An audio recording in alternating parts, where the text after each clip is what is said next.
Love you, That was, brother. Thank you for this. hey, you too, buddy. Did that help? Did that conversation help a little bit? Help you? Okay, good.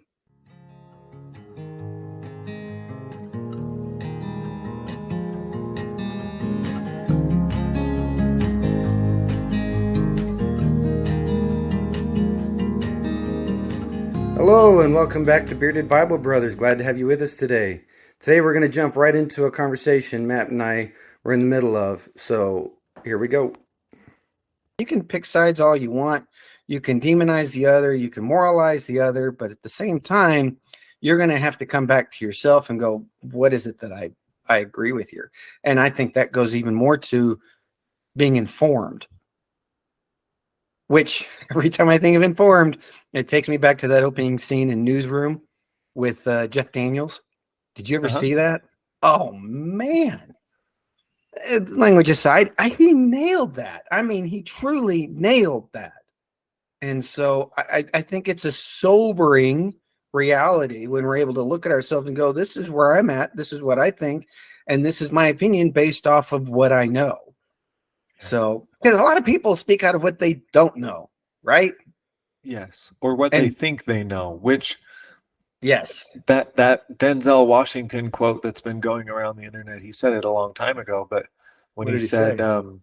if you don't watch the news or read the papers, then you're uninformed. Oh, If yeah, you yeah, do yeah. watch the news and Yep. read the newspapers, then you're misinformed.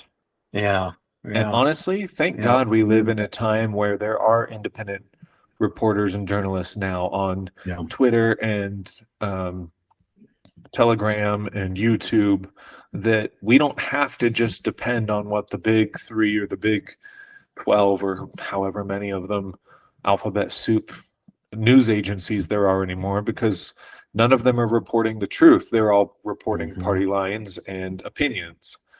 Yep. And there's a whole lot of truth that's coming out from people on the ground in both locations, I mean, all over the world, not just these two particular locations, Israel and Gaza, but all over the world, that Mhm. we can find out what's actually happening in specific places. You have to know where to look to get that kind of news. Sure. But thank God it's at least available. We're not just Yeah. stuck to the 5 o'clock primetime news hour. Mhm. And relying upon them to give us a take on what's going on. Right.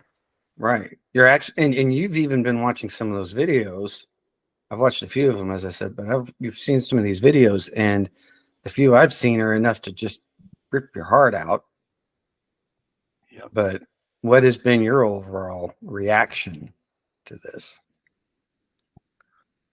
So I'm going to answer that in two phases. One is my overall reaction to what happened on the 7th and Israel's response. And then I'm going to answer the secondary question of my reaction to the world's response. Yeah, the world's All right. response and the faith-based community's responses. Okay. So my reaction to what happened on the 7th is pretty universal with everybody else's who isn't foolishly denying what happened or how it happened. Pretty much everybody that I've seen unanimously agrees that it was atrocious beyond words, that it absolutely does not justify, it cannot be justified by anything. Even the those who hold the faulty perspective that it's a complicated situation and blah blah blah, nothing justifies what happened in southern Israel on the 7th. Absolutely nothing. They found cocaine in the trucks that were used by the terrorists, so that they were high, so that they could continue hard into their Wow. actions. Cocaine, for Wow. anybody who is not aware, not quite as effective as crystal meth, but if you shoot somebody who's on cocaine in the shoulder or in the leg, they keep coming at you. They don't stop. It fuels what we in the faith community would call the flesh reaction. The I want food, sex, hate. It fuels The everything carnal, fleshly the while carnal numbing desires. physical sensations. Yeah, the carnal So desires.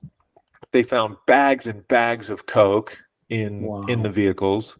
They found manuals on how to torture and how to do this that dated back over a year. Um, interviews or interrogations with some of the captured terrorists proved that this was over 2 years in the planning. They found, I don't remember if it was in a vehicle or in one of the burnt out houses, but they found lists. I just saw this yesterday. They found lists of Arabic phrases translated into Hebrew. President Herzog of Israel just presented this yesterday, of Arabic phrases translated into Hebrew so that they could say what they needed to say. Phrases including, take off your pants, where's the leader of the kibbutz, get on the ground, etc., because they were practicing how to do what they did.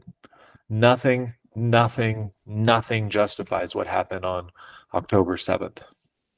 Wow. Now, And they did it. Now they did. Now I definitely want to hear the other part of that question, the second part of your reaction. But correct me if please help me understand the layout here. So I know that they attacked a music festival, and they were attacking kibbutz and everything. But was it just the music festival, or was there a full-on breach of the southern border? Oh, it was a full breach. So what happened? They started with a barrage of rocket fire into southern Israel, which unfortunately is not altogether uncommon. Right? That happens every 6 or 9 months. It was a heavier barrage than normal. So because it was Simchat Torah, it was a holiday, and because of the rocket barrage, people went into their bomb shelters or just, if they weren't in direct fire, basically ignored it, thinking it was the Iron Dome system is going to catch the missiles that are headed toward populated areas. For the sake of commerce and stuff and economics, if it's going to land in an empty field, they let it land. It's not worth launching a, I don't know, $400,000 rocket to intercept it. But they're going to let the Iron Dome system catch the rockets, and it's no big deal. But in a matter of hours, so many thousands of rockets were launched that it almost completely, or did completely, I don't recall, deplete the Iron Dome system. But because it was a holiday and because of the barrage, people went underground and went into their safe rooms and their bomb shelters, which allowed the terrorists to blow holes through the border wall. For some unknown reason,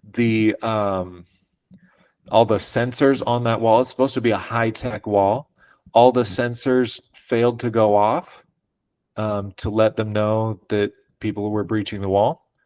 There's been a lot of false news that there was a cyber attack on those systems. From everything that I've seen, there's no evidence of a cyber attack. We're not really sure why those alerts didn't go off, but regardless, they breached the wall in small portions, and then they got bulldozers and blasted massive holes in the walls. Wow. That sounds like great source for just conspiracy theorists to talk and decide about, well, this is how this happened, or this is why that happened. Yeah. But the fact that this like happened, it's happened though. Yeah. This is just like happened. After September 11th, 2001, it took years of dialogue to figure out what had happened and what had gone wrong, and why the intelligence community hadn't, why every different intelligence agency had bits of the puzzle, but nobody was talking to one another. So this conversation of why did it happen? What was the breach of security? That conversation is going to be playing out for the months and maybe years. Very much so. But as far as what happened on the ground, they blew so many holes in the border wall that a couple thousand terrorists came through, and then they sent word back for non-terrorists, just Jew-hating Gazan men of fighting age to come on through, because we've got enough weaponry for you. They said that they brought enough weaponry to kill 5,000 Jews. Wow. We've got enough weapons. We've got time. Nobody's coming to stop us. Come on in. And so more and more and more Jew-hating Gazan men came through the border, even if they weren't trained and they weren't originally part of the plan. And then Wow. they ended up taking and having complete control of multiple cities, multiple kibbutzim, Mm-hmm. um, people that were in their bomb shelters or in their safe rooms, Mm-hmm. and they couldn't get them to come out by threats. They just burned the building down. Right. By the Um, way, for our listeners, why don't you explain what a kibbutz is? a kibbutz is a compound has a negative connotation, but it's Right. a protected community Yeah. led by elders Mm-hmm. that exist to look out for one another. They initially started before Israel was remade as a nation in 1948, when Jews started moving to that land at the time known as Palestine, Mm-hmm. and we're going to get into why it was called that.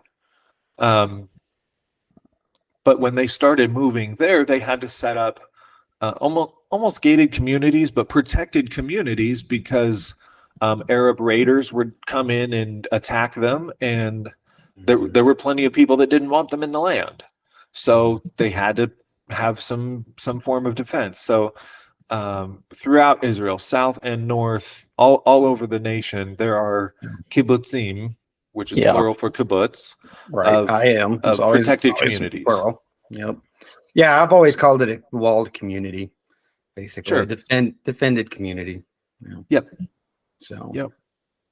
All right. So they're going into all of these kibbutzim, and they're wow, that's a full on onslaught. And the fact that they telling all of these Jew hating civilians basically, hey, come on in, let's have at it. Let's have a, what are those things called? You go to a room and you start breaking stuff. I don't know what they're, some sort of crash party or demolishing Raping, party. killing, murdering, beheading, burning.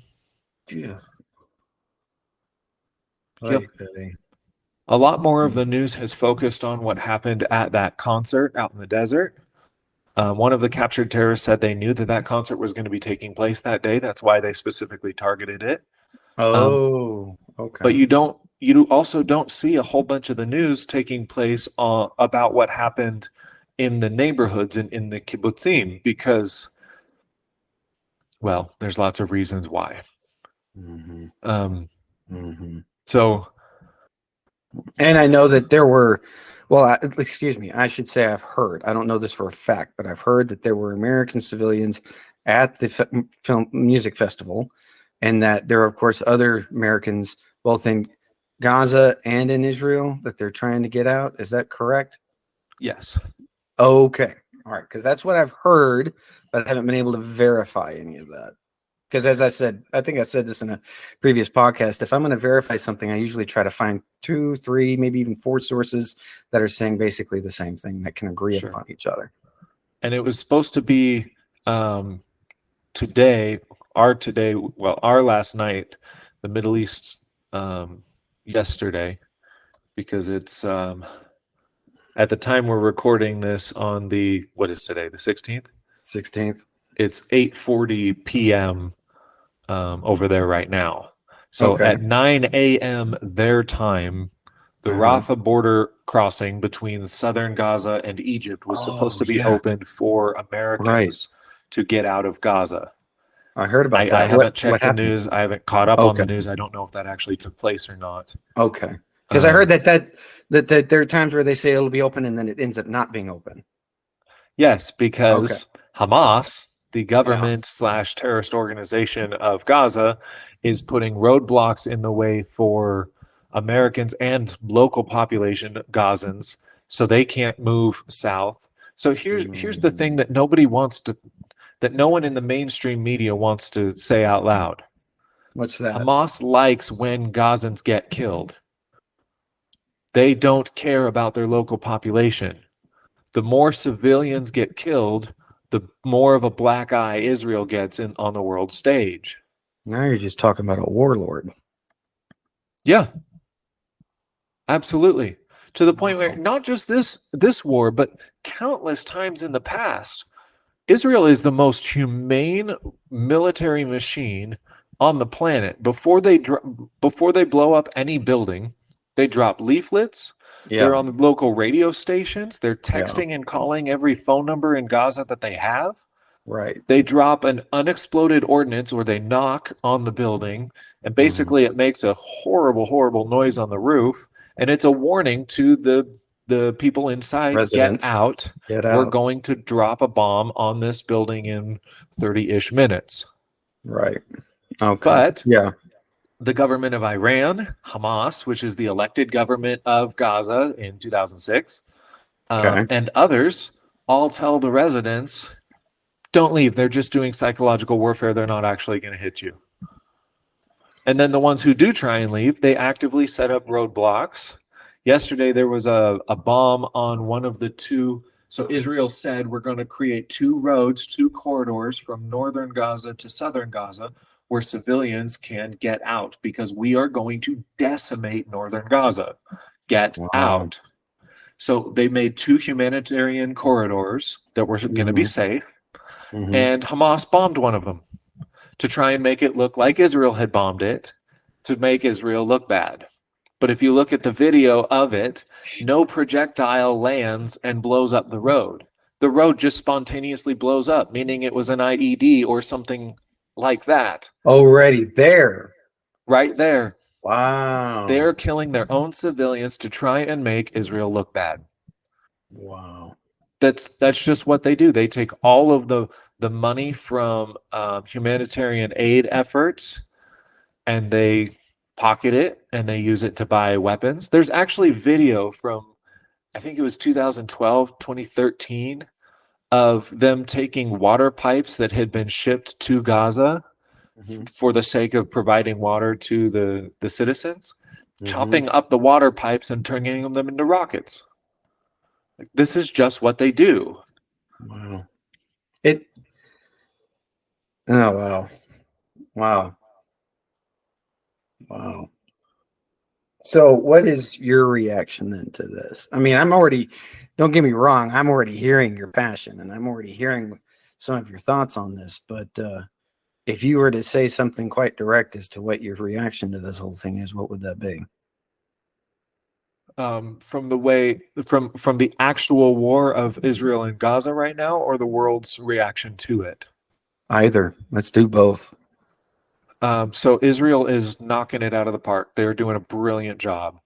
The way you restore safety to Israel is through deterrence. It's what Teddy Roosevelt said a long time ago: speak softly and carry a big stick. Right now, their big stick was threatened. And in the Middle Eastern culture, in the Middle Eastern world, if you show any amount of grace, that's received as weakness. Oh yeah. You have to flex. Yeah. You have to prove strong to create deterrence. Right. It's exactly what America has done countless times in the past.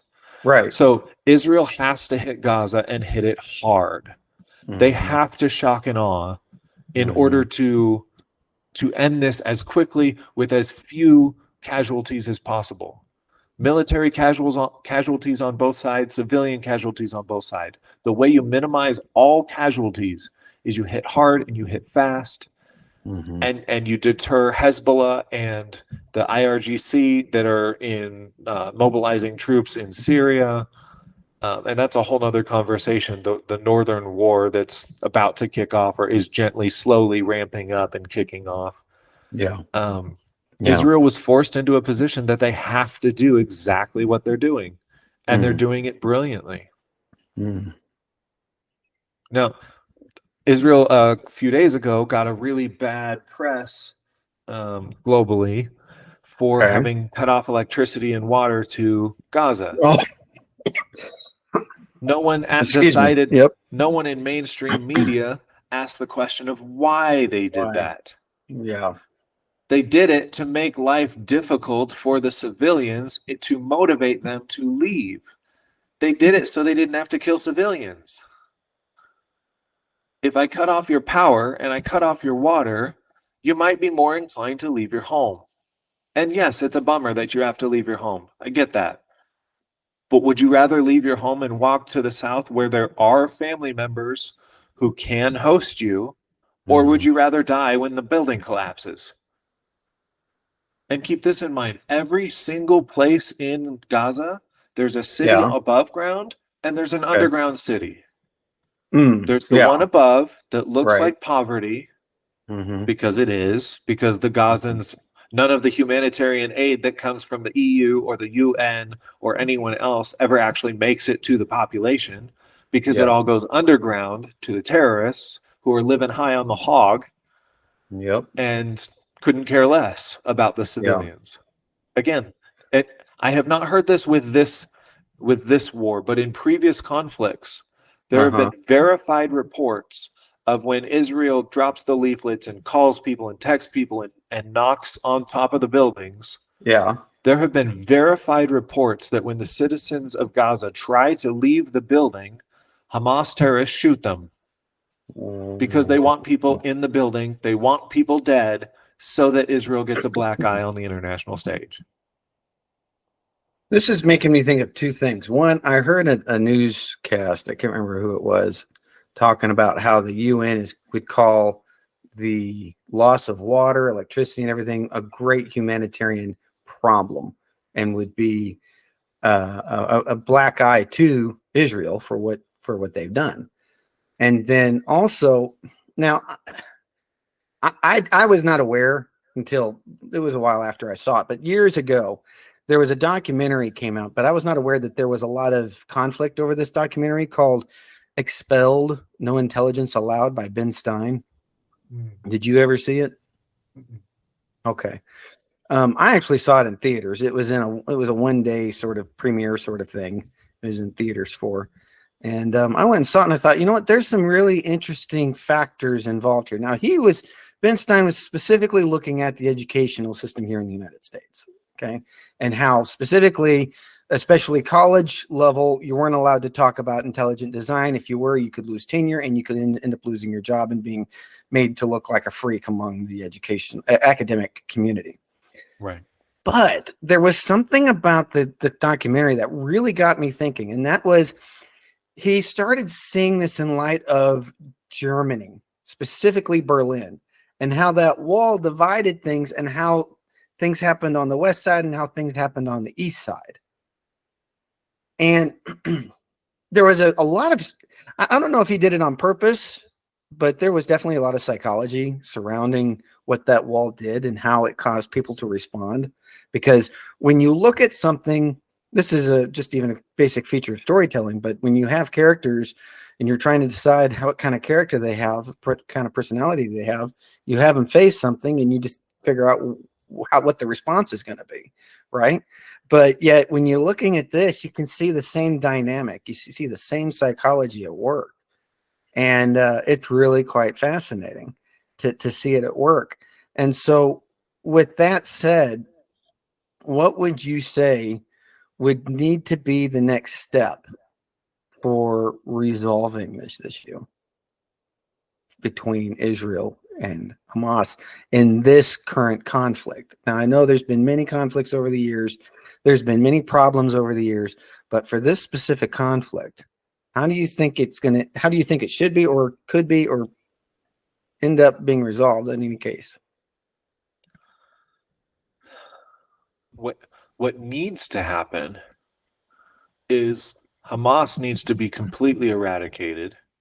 Israel needs to retake over governance of the Gaza Strip, which, for the record, they completely pulled all Israeli force, all governance out in 2004. So the whole concept of occupation is a fallacy. They have been self-governance since 2004. In 2006, they elected Hamas to be their governor, the government. 2007, Hamas actually took power, and it's been abysmal since then. So let me highlight that. So you're saying there has been no Israeli occupation of that area for nearly 20 years. Right. Okay. Yep. Okay. Wow. And so Hamas needs to be completely eradicated. Israel needs to retake control of that region because the fact, and I hope our listeners hear, I am not spouting a single opinion. I'm sharing facts, verifiable. We have documentation, we have video evidence, not doctored, falsified video, but true. A lot of the video was put out by Hamas themselves. Oh, wow. But we have a whole bunch of evidence to the things that I'm sharing. Mm-hmm. There are, I think, over 20% of the population of Israel is Muslim Arab. They are absolutely free to practice their religion. They are free to work, to come, to go, to do. And the vast majority of Muslim Arab Palestinians living in Israel right now to openly acknowledge on camera that they much prefer living under Israeli governance than under the Palestinian Authority, and Oh, much prefer it over those who are living in Gaza under Hamas wow. rule. Wow. Okay. There Well, are then there's countless that. videos online. Hananya Naftali has quite a few of just man on the street interviews Mhm. with Muslim Arabs, Palestinians living in Israel under Israeli governance, and Mhm. they love it, and they openly say that. Wow. And so Israel Wow. needs to retake the Gaza Strip, Mhm. rebuild it after they're done completely eradicating Hamas, rebuild it, retake governance of it, and Mhm. bring it back into Israel so that the innocent population there can say the same thing. Mhm. So the innocent Gazans can say, we lived under Hamas. It was dreadful. We now live under Israeli governance, and we have freedom of speech. We have right to practice our religion. We have free press. We pay our taxes, and everything's great. Mhm. Mhm. And they need to do it quickly Mhm. before Hamas and the IRGC, the Israeli Revolutionary Guard Corps, that's mobilizing in Syria, before the northern front gets any bigger. Oh, okay. Well, what's So going on that's in the another northern? factor to this. Yeah, Hezbollah go in ahead and bring that up. Lebanon. Mm-hmm. So a little bit different of what's going on the northern border than in the south with Gaza. Hamas indoctrinates everybody that they can. Hezbollah is a mafioso political party / terrorist organization in Lebanon, but most Lebanese are not pro Hezbollah. Oh, okay. Very much the Okay. same situation as in Iran. The Okay. government of Iran and the Ayatollahs are very, very anti Israel, while at the exact same time, the vast majority of the populace of Iran are very pro Israel. Hmm. It's a weird dichotomous situation in both places. But regardless, Hezbollah is launching anti-tank missiles into northern Israel. Israel has cleared out the towns and the kibbutzim that are on the very northern part of the country for the sake of their safety. Uh-huh. And the IRGC, the Iranians, are mobilizing in Syria Okay. and getting ready to open up a second / third front to this war. But they're also doing it all very slowly, gently, for lack of a better word. I mean, war is not gentle, but they're doing Mm. it cautiously, Yeah, okay. and Yeah. which is why I think personally, I think they're waiting for the opportune moment, and I think that if Israel hits Gaza hard enough and fast enough, they might still have time to deter Hezbollah and the IRGC. It might still work for deterrence that the northern border um, remains safe, and that a full war doesn't break out up there as well. Wow. But we'll see. I could see how these events, could be very indicative of biblical prophecy coming to effect. Um, I don't say it is, simply because some of the prophecies that we've even talked about on the podcast, some of our earliest podcasts, made it clear that these people were working together, that there were nations coming together to attack. And so far as I've understand what I've heard you say, and what I've understood from the sources I've read and listened to, that there is no real unified approach to attacking Israel. But And that's one of several issues with a lot of people are asking the question, is this the Gog of Magog war? Interesting. Even secular Jews in Israel are asking their religious neighbors if this is Gog of Magog. Gog and Magog.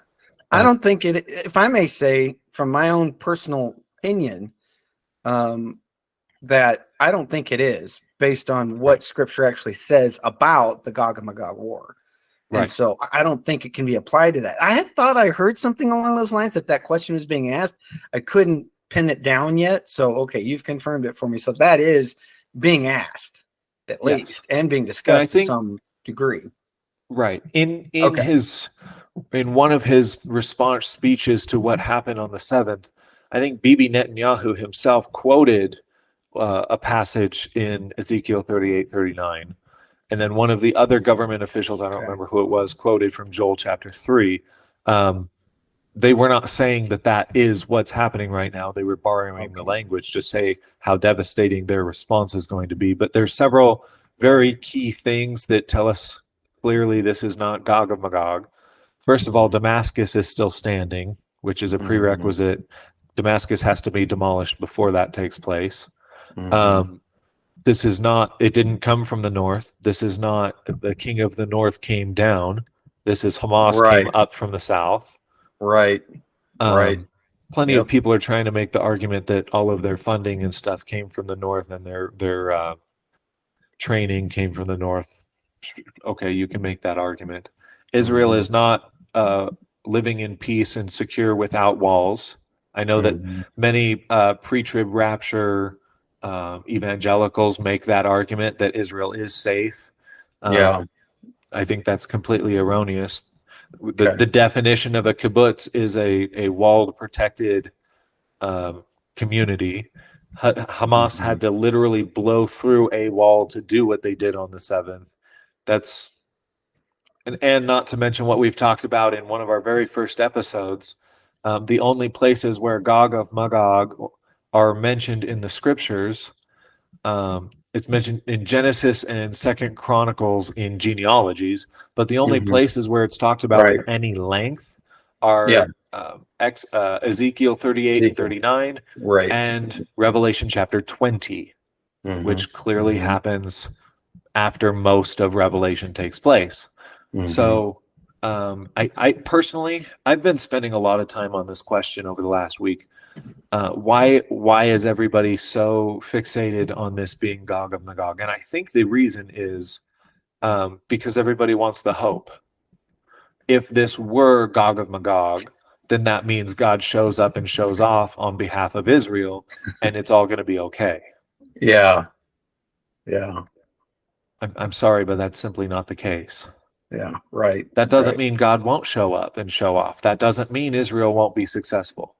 It does mean that this doesn't match the prophetic, the prophecies we read in Scripture. It very well could pave the way for that prophecy and others, but this isn't it. Wow. Well, I hope our listeners are able to take this episode for what it is, and just our honest approach to this, our as factual approach as possible. I appreciate Matt being willing to discuss this. You're far more learned on this subject than I am, to be quite honest, especially with what's been going on over in the Middle East. But suffice it to say, I think one quote that I think could sum this up, because there's the concern that there would be people turned off by this episode. There would people concerned that people might think differently of us, but and that's fair, that's fine. But at the same time, there's a quote I think that captures it very well, and it was a quote that says that in order to think, you have to risk being offensive. And I'm not saying that Jordan Peterson is supporting or condoning what we're talking about. That is not in any way, shape, or form what I'm saying. But what I'm saying is that what he had to say, I think is crucial to anyone being able to just open their mouths and at least begin to either interact, start a conversation, or at least begin to approach things from the point of, this is something I'd like to talk about. Right. And I think that's very, very important at this stage with anything and everything. I think that it's absolutely necessary to be able to have the ability, the freedom, and the confidence to be able to ask questions and ask them well. We were talking earlier about Newsroom and that opening scene. And language aside, as I said, I think there was a lot of great points in that, because when we're informed about something, we have a better ability to be able to have an actual developed response, right? This isn't just some knee-jerk reaction. This is something we're spending time on. We're trying to be deliberate about it and trying to be as thoughtful as we can in mitigating any problems that may come up. But then at the same time, you got to make a decision. You've got to be able to do something or say something, and you've got to be able to move forward with that and be comfortable with the fact that, you know what, part of me's out there. Part of me's out there. You can do with it what you want. You can jump on it. You can encourage it. You can enable it. But for what it is, Matt, I want to just say how much I appreciate your confidence and your ability to speak to this matter. And I can't speak for all of our listeners, but I could say this.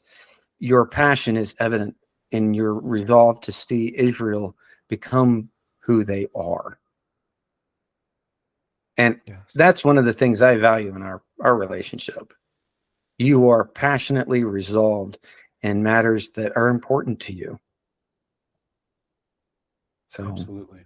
Thank you for being who you are. I would like to encourage our listeners to please educate yourselves on the situation beyond just what the talking heads on TV are telling you. Right. I'm gonna pose a series of questions that you won't hear mainstream media ask.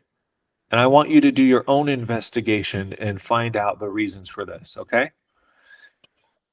The humanitarian crisis in Gaza. Why is Egypt not throwing its border open to let all of the Gazans into Egypt? Why is Saudi Arabia not jumping to their aid and letting them? Why aren't they chartering flights to get all of the innocent Gazan civilians out? Why do you think that is? Go investigate that. Why is everybody throwing money at the problem? Everyone internationally throwing money at them, but no one's willing to take these people in. And I guarantee the answer is not racism. The answer is because they don't want the terrorists in their country, because they know that they're not all innocent civilians. Please go do your own research, dig in, and to what you said, and I'll end with this, I promise. What you said before about to think risks offending people and being controversial. You know, Dietrich Bonhoeffer had plenty of enemies in his time, and we hold him as a hero today. And he by no means was the only one. He was one of a minority, one of very few that stood up and said, this is wrong. Yeah. But we hold him as a hero today. So my challenge for our listeners is, which side of history will you be on? Which side of history will you say, I stood for this at the time? In Zechariah chapter 13, it says that once there is a great turning toward Yahweh and a great recognizing him, when he moves and he pours out his spirit on all people, those who were false prophets and false news propagators will try and hide, and their own parents will turn them in, saying that here is one of the ones who was false. And they'll try and deny it for the sake of the shame of what they did. Please be on the right side of history. Please investigate it for yourself. It is not a complicated situation. A very great 5-minute video that explains there would absolutely be peace in the Middle East if the militant terrorists would lay down their weapons. If Israel laid down their weapons, they would be absolutely annihilated overnight. If the other side laid down their weapons, there would be peace. No one would be annihilated. Everything would be fine. Mm-hmm. The problem is one side wants the other side dead. And it's really that simple. It is not a complicated situation. I don't care who tells you that. Yes, there's history. Yes, there are hurt feelings. Yes, Middle Easterners are kind of known for holding a grudge. But it's not a complicated situation. It really isn't. Please do your homework.